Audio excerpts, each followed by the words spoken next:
The transport ship moved through the dark space like a metal fish swimming through an endless ocean. Inside the passenger section, Hana Kim pressed her face against the small window and watched the stars drift by. She had been traveling for 3 weeks now, moving farther from Earth than any human had ever gone before. Hana was 20 years old with short black hair and bright, curious eyes. She carried only a small bag with her clothes and study materials.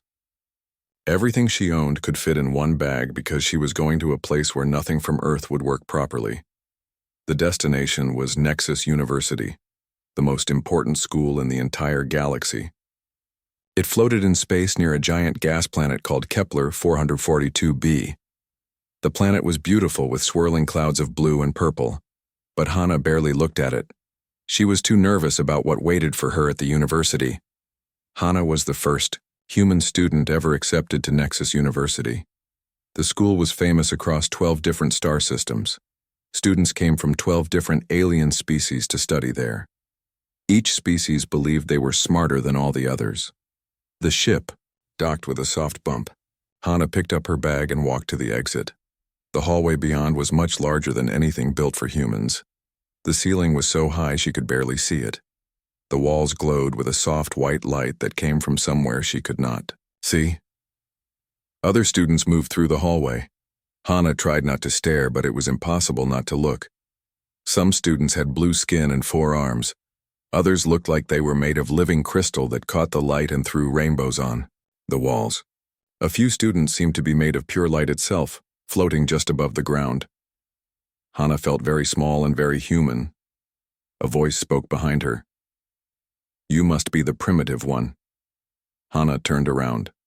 A creature with 6 arms and pale green skin looked down at her.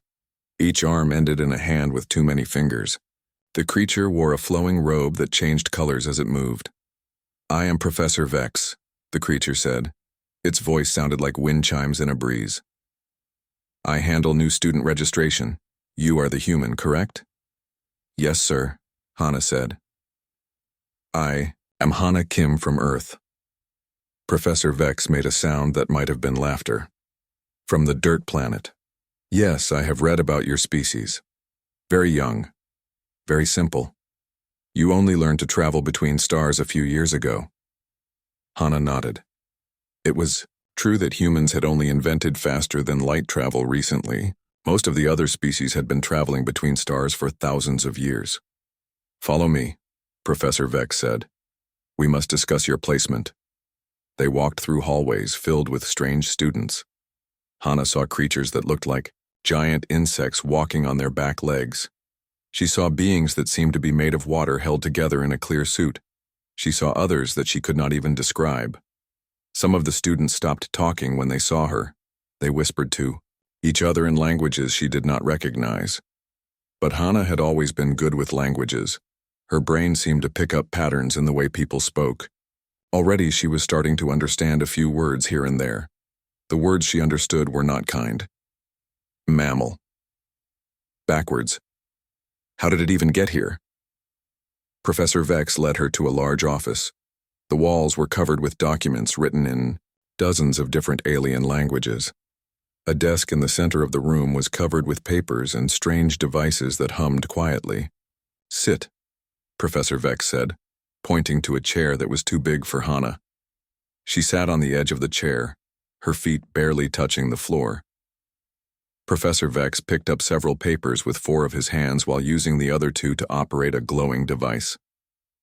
"Your species has requested that you study xenobiology, the science of life forms from other worlds." "Yes, sir," Hana said. "I want to understand how life develops on different planets." "Interesting choice for such a young species, Professor," Vex said. "Most new species focus on learning our technology first. They want to copy what we have already built."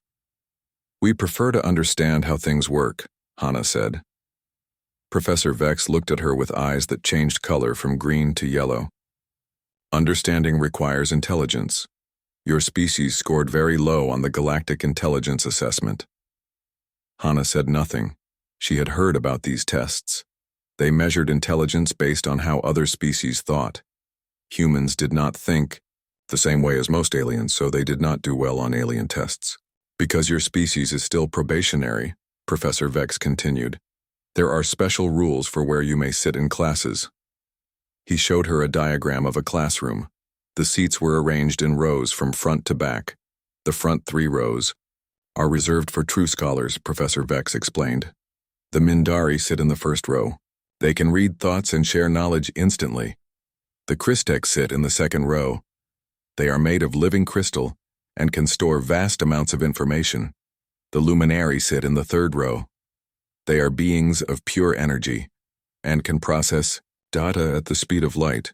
Hana studied the diagram. Where do I sit? Professor Vex pointed to the very back of the classroom. The last row. This is standard protocol for probationary species. I understand, Hana said quietly. The middle rows are for other established species, Professor Vex continued. The Zephyrians are insect-like but very logical.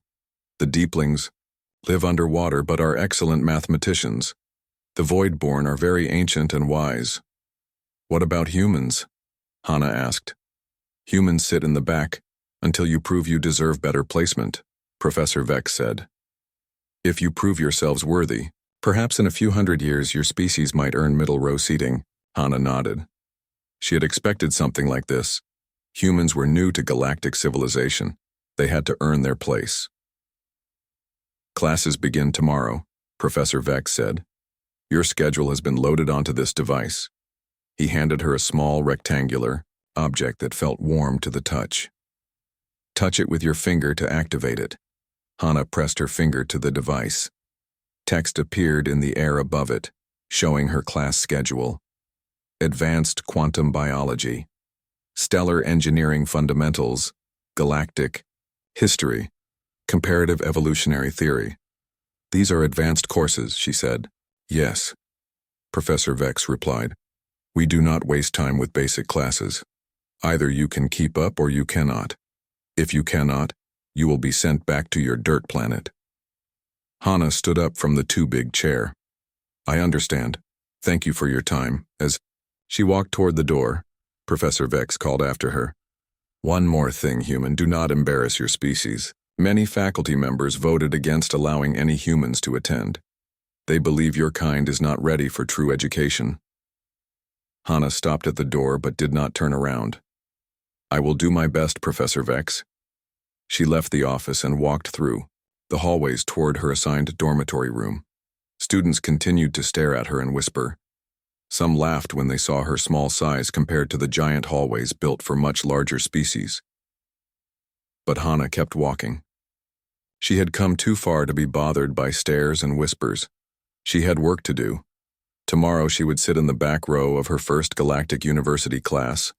She would listen and learn and prove that humans belonged among the stars, even if she had to do it from the very last seat in the room. 3 weeks had passed since Hana arrived at Nexus University. Every morning she woke up in her small room and walked through the giant hallways to her classes. Every day she sat in the back row while other students filled the seats in front of her. The back row was lonely. Hana could see the backs of hundreds of alien heads, but she could not see their faces. She could hear them talking to each other in their strange languages, but no one talked to her. Sometimes she felt like a ghost watching the real students from far away, but Hana was learning things that surprised her. In advanced quantum biology class, Professor Corin stood at the front of the room like a living statue made of blue crystal. His voice sounded like rocks grinding together when he spoke. The Christek species were proud of their ability to store vast amounts of information in their crystal bodies. Today we will discuss the fundamental limits of carbon-based life, Professor Corin announced. His crystal body flashed with different colors as he accessed stored knowledge. As you all know, silicon-based life forms like my people are far superior to primitive carbon-based creatures. The students in the front rows nodded their heads in agreement. The Mindari students did not need to nod because they could share thoughts directly with each other. Hana could see little sparks of light jumping between their heads when they communicated. Carbon-based life is weak, Professor Corin continued. It requires liquid water. It cannot survive extreme temperatures. It breaks down quickly. Silicon-based life is permanent and strong. Hana raised her hand from the back row. Several students turned around to look at her. Some of them laughed quietly. "Yes, human?" Professor Corin said. His crystal face could not show expressions, but his voice sounded tired. "I have a question about carbon versus silicon," Hana said. "Of course you do," Professor Corin replied. "What simple thing confuses your primitive mind?" "If silicon-based, life is so much better," Hana said. "Why did it take your species 10,000 years to develop space travel while carbon-based humans did it in only a few hundred years?" The classroom became very quiet. Even the Mindari stopped their light-spark conversations. Professor Corin's crystal body flickered through several colors. "That is not a relevant comparison. Humans simply copied technology from other species. But humans invented faster-than-light travel that works differently from anyone else's," Hana said. "Human ships are smaller and faster than ships built by silicon-based species. Your technology is crude and dangerous," Professor Corin said quickly. "You will learn better methods here." "Maybe," Hana said, "but maybe carbon-based life is not as limited as you think." After class, Hana walked slowly through the hallways. She could hear students behind her talking about the strange human who dared to question Professor Corin. Their words were not kind, but Hana was getting better at understanding the different alien languages. "Did you hear the mammal speak? It thinks it knows biology better than a Christek. Someone should tell it to stay quiet." That evening, Hana sat in her room and activated her communication device. The screen showed her small apartment back on Earth. Her roommate Jiwon Park appeared on the screen eating breakfast in Seoul. "Hana," Jiwon said with a bright smile. "How are classes going?" "Different than I expected," Hana said. Jiwon looked worried. "Are they being mean to you?" "Not mean exactly," Hana replied. "They just think humans are not very smart." "That is ridiculous," Jiwon said. "You were the best student in your xenobiology program. You know more about alien life forms than most humans." "The professors here do not seem impressed," Hana said. "Are you learning anything interesting?" Jiwon asked. Hana thought about her classes. "Yes, actually. I am learning that the other species know a lot of facts, but they do not ask many questions." "What do you mean?" "They memorize everything perfectly," Hana explained. "The Christek store information in their crystal bodies. The Mindari share knowledge through telepathy. The Luminari process data at light speed. But none of them seem to wonder if their stored knowledge might be wrong." Jiwon smiled. "That sounds like an opportunity." "Maybe," Hana said. "I have to be careful. They already think humans do not belong here." After ending the call with Jiwon, Hana opened her study materials. She had homework from all 4 of her classes. Most of it involved memorizing long lists of facts and formulas that other species had discovered thousands of years ago. But Hana did something that the other students did not do. She looked up the original research behind the facts. She wanted to understand not just what was discovered, but how and why it was discovered.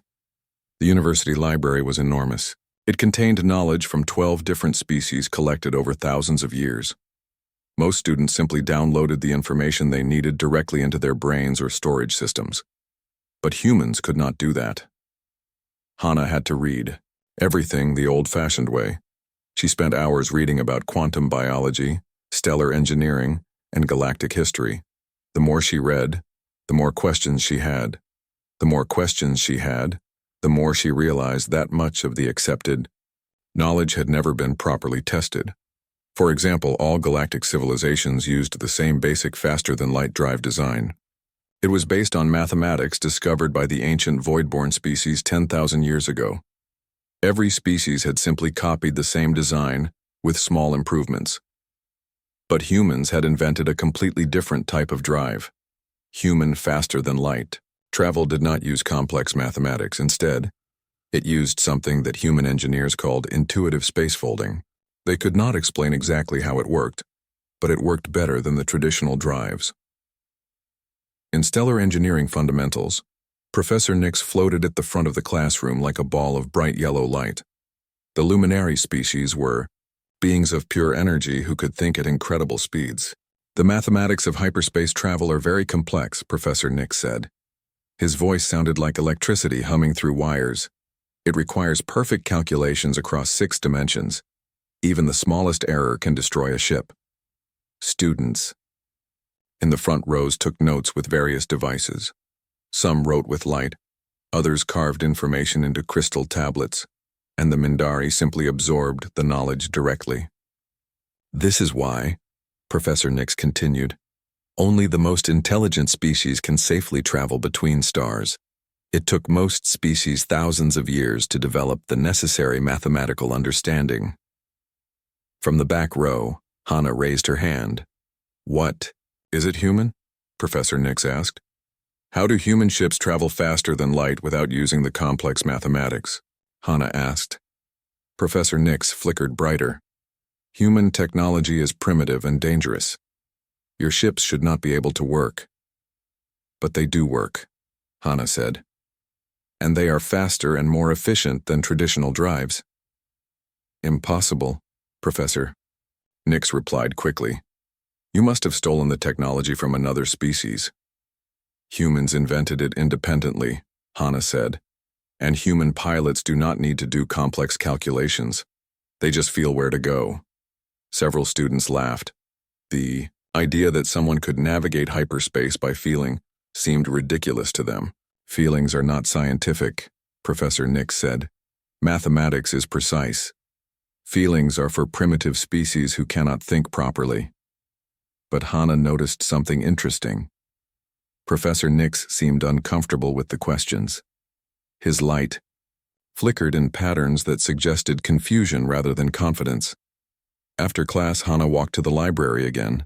She wanted to research more about hyperspace travel and why human technology worked so differently.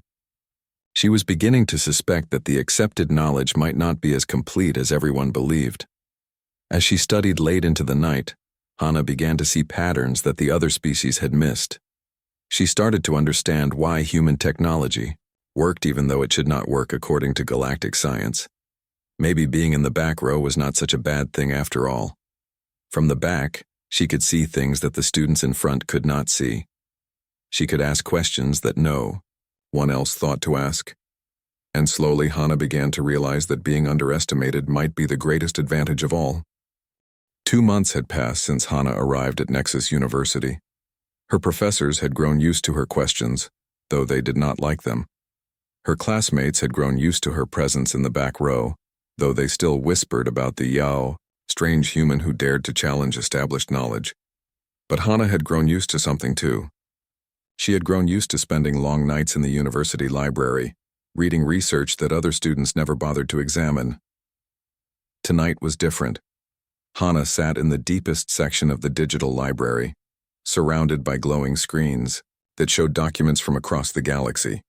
She was working on her thesis about how life adapts to hostile environments. Her advisor had suggested it would be a simple project for a human student. He was wrong. The more Hannah researched, the more complex patterns she discovered.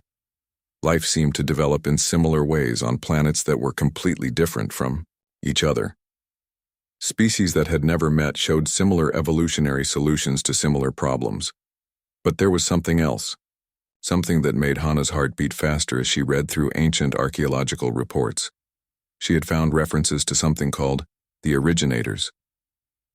The first mention appeared in a research paper about ruins discovered on the planet Zerion Prime. The ruins were 50,000 years old, older than any known civilization. The researcher noted that the technology signatures were unlike anything in the galactic database. Hannah searched for more information about the originators. Most of the files were restricted, marked with security codes that only faculty members could access. But Hannah had learned something during her weeks of research. The university library had old backup systems that were not properly secured. She found a way to access the restricted files. What she read made her hands shake.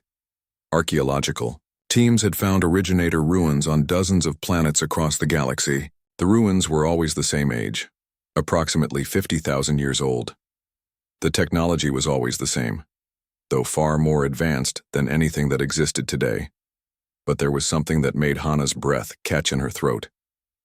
Genetic samples recovered from the ruins showed DNA patterns that were almost identical to early human genetic markers. Hannah read the report 3 times to make sure she understood correctly. According to the data, the originators had genetic material that closely matched primitive human DNA from before humans developed advanced technology. She accessed more files. The originators had built cities on planets throughout the galaxy. They had developed technology that made current galactic civilization look primitive. They had traveled between stars using methods that no one could understand. And then, 50,000 years ago, they had vanished. Every originator city showed signs of sudden abandonment. No bodies were found. No messages were left behind. The most advanced civilization the galaxy had ever known had simply disappeared without explanation. Hannah leaned back in her chair and tried to understand what she was reading. The evidence suggested that humans were related to the originators, but humans had only developed space travel a few years ago. How could they be connected to an ancient, advanced civilization? She searched for more genetic data. Hidden in medical research files, she found something that made everything click into place. Human genetic material contained dormant sequences that matched originator DNA perfectly. These sequences were inactive in modern humans, but they were definitely there. It was as if human DNA contained the blueprint for advanced abilities that were simply turned off. More disturbing, human DNA showed signs of systematic modification. Not natural evolution, but deliberate genetic engineering. Someone or something had altered human genetics in a very specific way. The modifications seemed designed to limit human capabilities. Advanced intelligence was suppressed. Intuitive understanding of physics was reduced. The ability to manipulate energy directly was completely blocked. But the modifications were not perfect. Traces of the original abilities remained, hidden beneath layers of genetic locks. Hannah thought about human technology. Human faster-than-light drives should not work according to galactic science. But they did work. Human ships were more efficient than alien designs, even though humans had supposedly just invented space travel. What if humans had not just invented space travel? What if they were remembering it? "You are here very late, human student." Hannah jumped and turned around. An elderly creature stood behind her, moving on 8 tentacle-like legs. His skin was deep blue-green and covered with patterns that shifted, like water. 2 large eyes studied her with obvious intelligence. "Professor Talon," Hannah said. She recognized the Deepling professor who taught galactic history. "You have been reading restricted files," Professor Talon said. His voice sounded like waves washing against a beach. Hannah's heart pounded. "I was researching for my thesis." "About the originators," Professor Talon said. There was no point in lying. "Yes." Professor Talon moved closer, his tentacle legs making no sound on the library floor. "What have you concluded from your research?" Hannah hesitated. "I think humans might be related to the originators." "And why do you think that?" "The genetic evidence," Hannah said. "The DNA samples from originator ruins match human genetic patterns. But human DNA has been modified to suppress advanced abilities." Professor Talon nodded slowly. "What else?" "I think the originators did not vanish," Hannah said quietly. "I think they were humans. Something happened 50,000 years ago that forced them to abandon their advanced civilization. They survived, but their advanced knowledge was lost, or deliberately suppressed. Go on." "Modern humans are the descendants of the originators," Hannah said. "That is why human technology works differently from everyone else's. We are not copying alien science. We are remembering our own science." "Professor," Talon was quiet for a long moment. His patterns shifted to colors that Hannah did not recognize. "I have been studying the originator mystery for 60 years, Professor Talon finally said. "You have reached the same conclusions in 2 months." "Then it is true?" Hannah asked. "I believe so," Professor Talon said. "But the evidence is hidden, for good reasons. If the galaxy discovered that humans are the legendary originators, it would change everything." "Why?" Professor Talon gestured at the library around them. "All of galactic civilization is built on originator foundations. Our mathematics, our science, our technology. Everything we know came from studying originator ruins. Hana understood. If humans are the originators, then every species in the galaxy has been living off human achievements for 50,000 years. Exactly, Professor Talon said. The species that consider themselves superior to humans have actually been inferior to humans all along. But why were human abilities suppressed? Hana asked. Professor Talon's patterns shifted to darker colors. That is the question I have been trying to answer for 60 years. Something happened to force the originators to abandon their civilization and hide their true nature. Something so terrible that they chose to forget who they were rather than face it again. What could be that terrible? I do not know, Professor Talon said. But I suspect we are about to find out. He moved toward the library exit, then paused. Be careful, Hana Kim. You have discovered something that powerful beings have worked very hard to keep hidden. There are those who would do anything to prevent this knowledge from spreading. Professor Talon disappeared into the shadows between the library shelves, leaving Hana alone with her glowing screens and her dangerous discovery. She looked at the genetic data one more time. Somewhere in her DNA, locked away by ancient modifications, were the abilities that had once made humans the most advanced species in the galaxy. The question was, how could those abilities be unlocked, and more importantly, what would happen to the galaxy when they were? The morning after her conversation with Professor Talon, Hana woke up feeling different. She had always known she was different from the other students, but now she understood why. The blood running through her veins carried the genetic memory of the galaxy's greatest civilization. But she also felt afraid. Professor Talon had warned her that dangerous people wanted to keep the originator's secret hidden. As she walked to her advanced stellar engineering exam, Hana wondered who else knew the truth about humanity. The examination hall was enormous, with seats for over 300 students.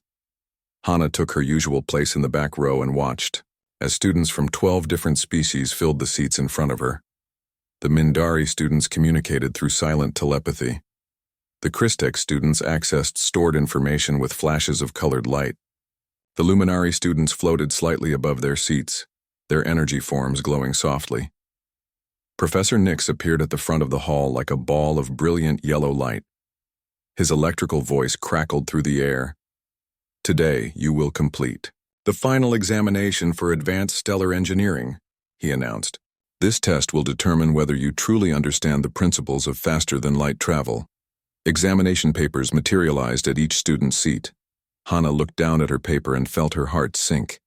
The problems were incredibly complex, involving six-dimensional mathematics that would normally take hours to solve. But these were not normal problems. They were designed to be nearly impossible. You have 2 hours, Professor Nix announced. Begin now. Around the hall, students began working. The Mindari students shared calculations telepathically, solving problems as a group mind. The Christek students pulled mathematical formulas from their crystal storage banks. The Luminari students processed data at light speed. Hana read the first problem. It asked her to calculate a hyperspace trajectory between 17 different star systems, accounting for gravitational fields, stellar radiation, and quantum fluctuations. The mathematical formula needed to solve it covered half a page. She read the second problem. It was even more complex. She read the third problem and realized what Professor Nix was trying to do. These problems were not designed to test understanding. They were designed to prove that humans could not compete with other species. Professor Nix had created an examination that would humiliate her in front of the entire class. Hana looked around the hall. Students were deep in concentration, their various abilities focused on the complex mathematics. Some would finish in an hour. Others might take the full 2 hours. But Hana did something that none of the other students thought to do. She ignored the mathematics completely. Instead, she closed her eyes and tried to feel the problems. She let her mind drift through the star systems described in the questions. She imagined traveling between the stars not through complex calculations, but through intuitive understanding. The first problem asked for the shortest route between 17 star systems. Instead of calculating gravitational fields and quantum fluctuations, Hana simply felt which path would be easiest to travel. She wrote down coordinates that felt right. The second problem asked for the most efficient hyperspace entry point near a binary star system. Instead of computing stellar radiation effects, Hana imagined herself as a ship approaching the stars. She felt where the space seemed most flexible, most willing to fold. She wrote down those coordinates. The third problem asked for fuel calculations for a journey to a distant galaxy. Instead of working through energy consumption formulas, Hana thought about how space itself could be convinced to help with the journey. She wrote down numbers that felt correct. She finished all 20 problems in 30 minutes. The hall was completely silent as Hana stood up and walked to the front to submit her paper. Every student watched her. Several professors who had been observing the examination looked shocked.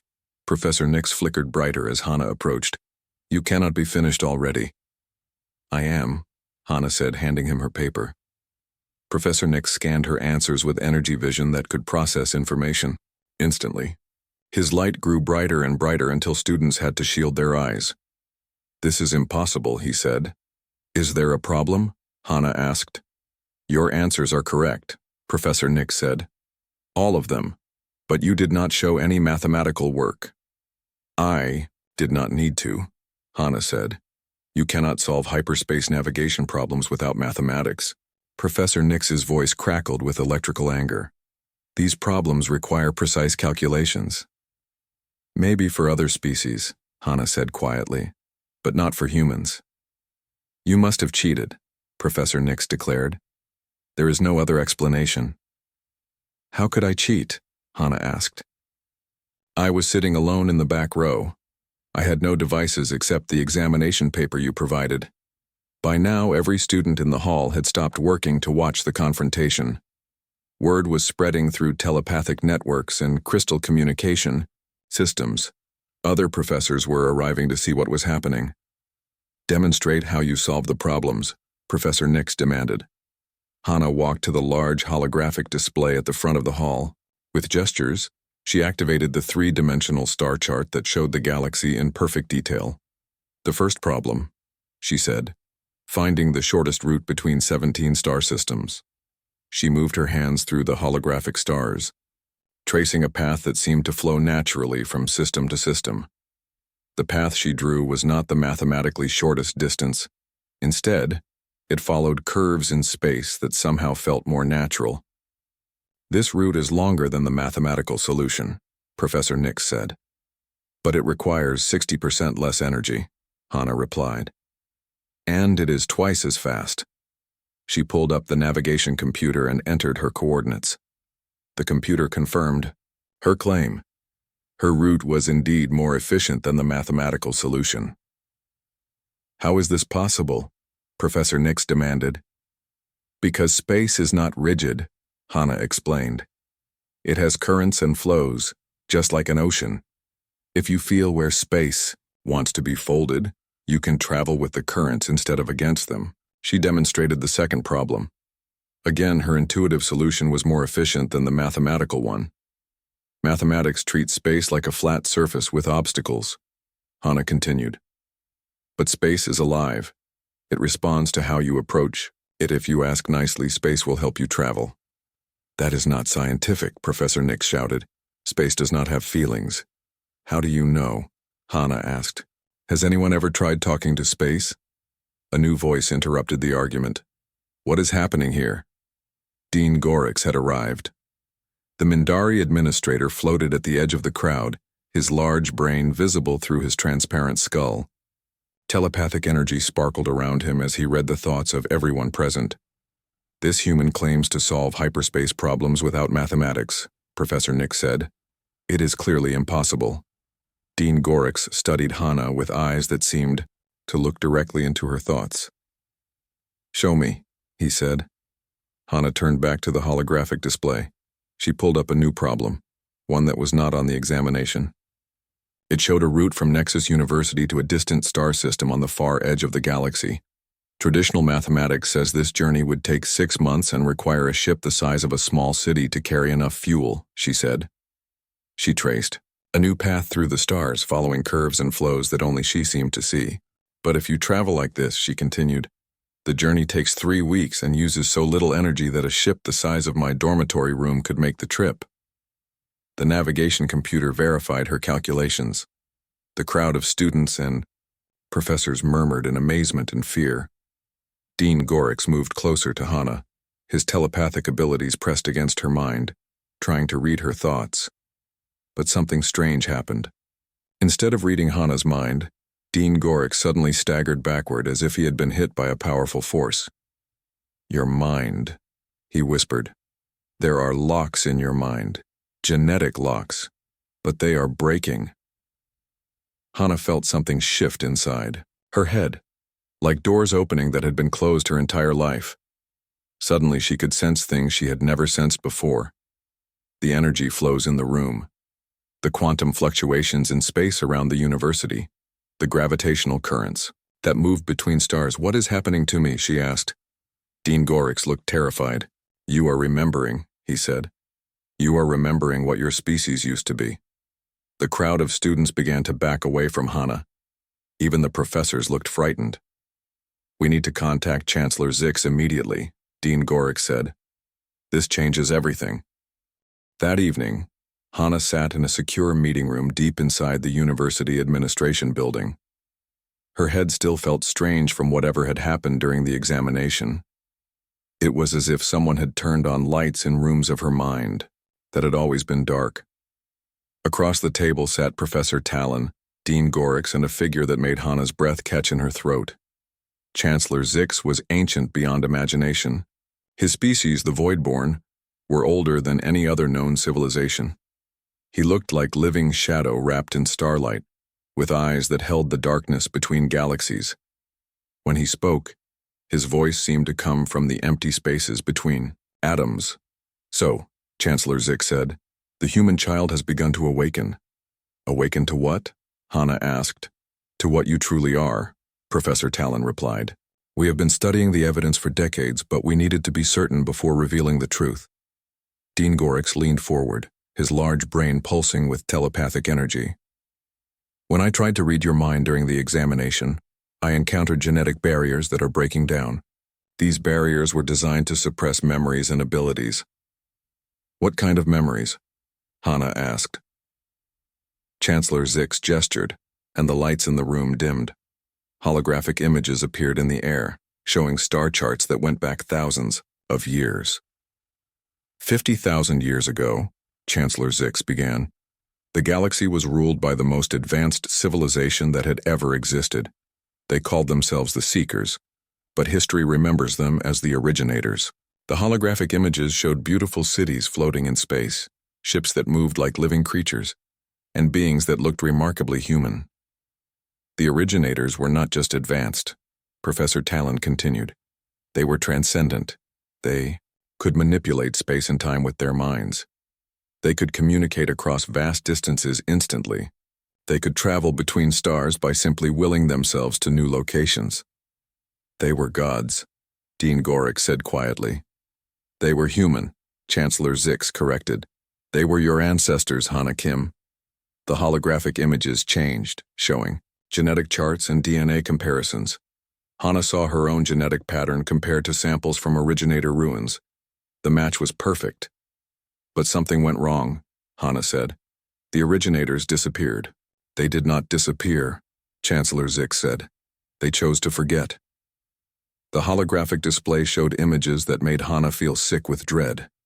Planets torn apart, stars going dark, entire solar systems twisted into impossible shapes. The Originators became too powerful, Professor Talon explained. They transcended physical reality and became beings of pure thought and energy. But in doing so, they lost something essential. They lost their humanity. Some of them began to see the rest of the galaxy as insignificant, Dean Gorix said. They started treating other species like insects. They reshaped entire worlds for their amusement. They experimented on lesser beings without concern for their suffering. A war began, Chancellor Zix continued. The transcended Originators fought against those who still retained their humanity. The war nearly destroyed the galaxy. The images showed battles that defied understanding. Reality itself seemed to bend and break as godlike beings fought each other across space and time. The human originators who still had conscience made a terrible choice, Professor Talon said. They realized that their species was too dangerous to exist in their transcended form, so they chose to sacrifice their godhood to save the galaxy. How? Hana asked. Genetic modification, Dean Gorix explained. They altered their own DNA to suppress their transcendent abilities. They locked away the memories of their advanced civilization. They forced themselves to start over as primitive beings who would have to rediscover everything slowly. The genetic locks were designed to prevent humans from regaining their full power too quickly, Chancellor Zix said. Each time human civilization advanced too far, the locks would activate and cause the civilization to collapse. Humans would forget their achievements and start over. Hana thought about human history, the rise and fall of great civilizations, the loss of ancient knowledge, the mysterious gaps in human development. How many times has this happened, she asked. We estimate at least 20 cycles over the past 50,000 years, Professor Talon replied. Each time, humans develop advanced technology, the genetic locks activate and human civilization resets to a primitive state. But something is different this time, Dean Gorix said. The locks are breaking down. Your demonstration today proved that human intuitive abilities are returning. Why now? Hana asked. Chancellor Zix leaned forward, his shadow form rippling with concern. We believe it is because humanity has spread beyond Earth. The genetic locks were designed to work on a single world. But now there are humans on dozens of worlds and space stations on generation ships traveling between stars. The locks cannot reset all of human civilization at once anymore, Professor Talon added. They are failing. Which means? Hana asked, though she suspected she knew the answer. Humanity is beginning to remember what it once was, Chancellor Zix said. The most powerful species in the galaxy is awakening from 50,000 years of enforced slumber. Hana stood up and walked to the holographic display. She touched one of the images, and it responded to her presence in ways that it should not have been able to respond. The other species, she said. Do they know? Some suspect, Dean Gorix replied. Why do you think you were placed in the back row? Why do you think your professors tried so hard to prove human inferiority? They are afraid of what you might become. What we might become again, Hana corrected. Yes, Chancellor Zix agreed. The question is, what will humanity do with its returning power? Hana thought about her classmates who had whispered cruel words about the primitive human. She thought about the professors who had dismissed her questions and tried to humiliate her. She thought about the front rows that were reserved for species who considered themselves superior to humans. The original originators became corrupted by their power, she said slowly. They stopped caring about other species. That is the danger, Professor Talon agreed. Will modern humans repeat the mistakes of their ancestors? Or have 50,000 years of forced humility taught humanity wisdom? Chancellor Zix asked. Hana looked at her reflection in the darkened window. She could see something different in her eyes now, a depth that had not been there before. Knowledge that was not quite memory, but felt familiar. There is something else you should know, Dean Gorix said quietly. You are not the only human showing signs of awakening. Reports are coming in from across the galaxy. Human colonies are developing impossible technologies. Human explorers are navigating space by instinct. Human engineers are building machines that should not work. How long before the other species realize what is happening? Hana asked. Not long, Chancellor Zix replied. And when they do, they will have to decide whether to accept humanity's return to power or try to prevent it. Could they prevent it? Hana asked. The three ancient beings looked at each other with expressions that might have been fear. No, Chancellor Zix said finally. If humanity fully awakens, no force in the galaxy could stop them. The originators were called gods for good reason. Hana turned back to face them. Then we need to make sure that when humans regain their power, they remember the lessons they learned during their long sleep. And what lessons are those? Professor Talon asked. Hana smiled, thinking of her lonely seat in the back row and the whispers of students who thought she could not understand them. That true strength does not come from demanding respect, she said. It comes from earning it through wisdom and compassion. She looked at the holographic images of the transcended originators who had become monsters, and that the greatest power of all is knowing when not to use power. 6 months later, Hana walked through the halls of Nexus University and marveled at how much had changed. The whispers had stopped. The cruel laughter had ended. Now when students saw her coming, they stepped aside respectfully and bowed their heads. She hated it. The news had spread across the galaxy faster than light-speed communication. Humanity was not a young species struggling to catch up with advanced civilizations. Humanity was the ancient originator race, the legendary builders whose ruins dotted every corner of the galaxy. Every piece of technology, every mathematical formula, every scientific principle that other species used had originally been discovered by human ancestors. The revelation had shattered the foundation of galactic civilization. Some species had reacted with fear. The militant hegemony worlds had tried to organize a preemptive strike against human colonies, believing that the returning originators would seek revenge for 50,000 years of condescension. Their fleets had been stopped not by human weapons, but by human minds that simply convinced the attacking ships to turn around and go home. Other species had reacted with worship. The mystical ethereal communes declared humanity to be the divine creators returning to reclaim their rightful place as gods of the galaxy.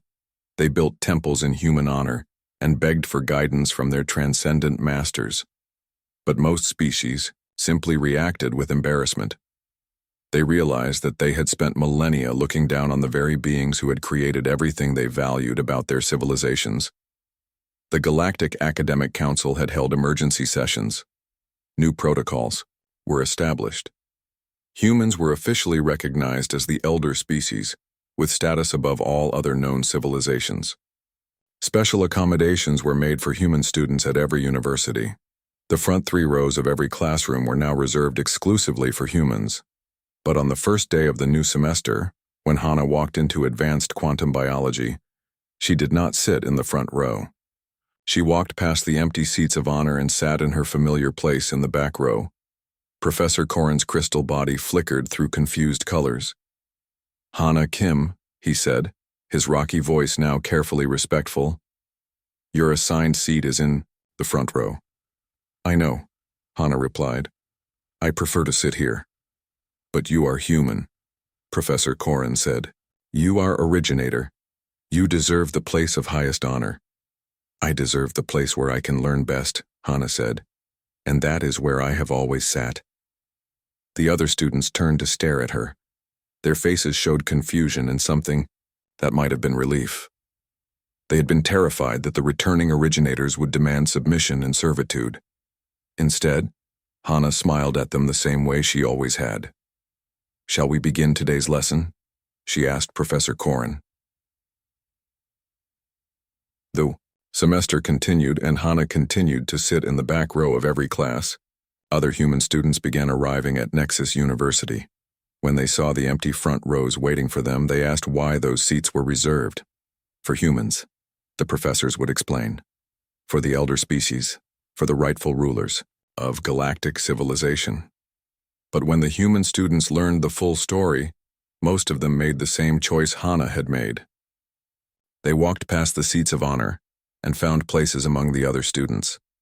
Minho Lee, a human engineering student, was the first to articulate what many were thinking. "If we sit in the front rows because of what our ancestors did 50,000 years ago," he said, "then we are not earning our places. We are just taking credit for achievements we had nothing to do with." Word of the human's choice spread throughout the university. Students from other species began to understand that these returning originators were different from the transcended beings who had once terrorized the galaxy. Slowly, cautiously, some of the other students began to approach the humans, not to worship them or fear them, but to study with them. Kava, a young Christech student, was the first to ask if she could sit next to Hana in advanced quantum biology. "You don't have to ask permission," Hana said. "These seats don't belong to anyone." "But I want to learn how you think," Kava said. You see patterns that the rest of us miss. Then sit and learn, Hana replied. But remember that what I know, you can know too. Intelligence is not about what species you belong to. It is about how willing you are to question what you think you know. By the end of the semester, the back rows of Hana's classes were full of students from every species. They came not to honor the legendary originators, but to learn from a fellow student who asked better questions than anyone else. The front rows remained empty. Dean Orcs visited Hana in her dormitory room as the academic year was ending. The Galactic Council wants to offer you a position, he said. Supreme Educational Coordinator for all human students. You would have authority over curricula at every university in the galaxy. I'm not interested, Hana said. They are also prepared to offer you leadership of the new Department of Originator Studies. You could direct research into recovering your species' lost knowledge. Also not interested, Hana said. Dean Gorix's large brain pulsed with confusion. What do you want? Hana looked out her window at the gas giant Kepler 442b, its blue and purple clouds swirling in eternal patterns. I want to go home to Earth, she said. I want to teach at the new interstellar university they are building there. I want to help create a place where students from all species can learn together without worrying about who sits in which row. But you could be the most powerful educator in the galaxy, Dean Gorix said. Power is not the goal, Hana replied. Understanding is the goal. 3 months later, Hana stood in a classroom on Earth, looking out at students from 15 different species. The classroom had been designed with her input. There were no rows of seats arranged from front to back. Instead, the seats formed a circle, with no position higher or lower than any other. Welcome to Comparative Evolutionary Biology, she said to her new class. Before we begin, I want to make something clear. In this classroom, there are no superior species. There are no inferior species. There are only different perspectives on the same universe. A young Mindari student raised a telepathic question. But Professor Kim, are humans not the elder species? Do you not have wisdom that the rest of us lack? Hana smiled. Humans have experience with making mistakes and learning from them. We have experience with being underestimated and proving ourselves through actions rather than words. We have experience with losing everything and starting over. She gestured to the circular arrangement of seats. Those experiences taught us that the best way to learn is not to sit above others, but to sit among them. Not to demand respect, but to earn it. Not to use our abilities to dominate, but to use them to understand. A Christech student's body flickered with curiosity colors. Then why do the front rows remain empty at other universities? To remind everyone of a choice, Hana said. The choice between demanding honor because of what your ancestors did and earning respect because of what you do. The choice between using power to elevate yourself above others and using power to lift others up with you. She looked around the circle at faces that represented a dozen different evolutionary paths. The empty front rows are not a tribute to human superiority, she continued. They are a reminder of human humility. They represent the understanding that true strength comes not from where you sit, but from what you contribute. Years passed. The circular classroom model spread to universities across the galaxy. The tradition of empty front rows continued at traditional institutions, but their meaning evolved. They became symbols of earned respect rather than demanded deference. Hana continued teaching, continued learning, and continued to demonstrate that the most powerful beings in the galaxy had chosen to use their power in service of knowledge rather than dominance. And in classrooms throughout the galaxy, when new students asked why the front rows were empty, they were told the story of Hana Kim, the human who was placed in the last row and chose to stay there even when offered the first row, the originator descendant who proved that true leaders lead not by commanding from the front, but by supporting from wherever they are needed most. The front rows stayed vacant not as monuments to human superiority, but as reminders of the day. Humanity chose wisdom over dominance, understanding over power, and humility over pride.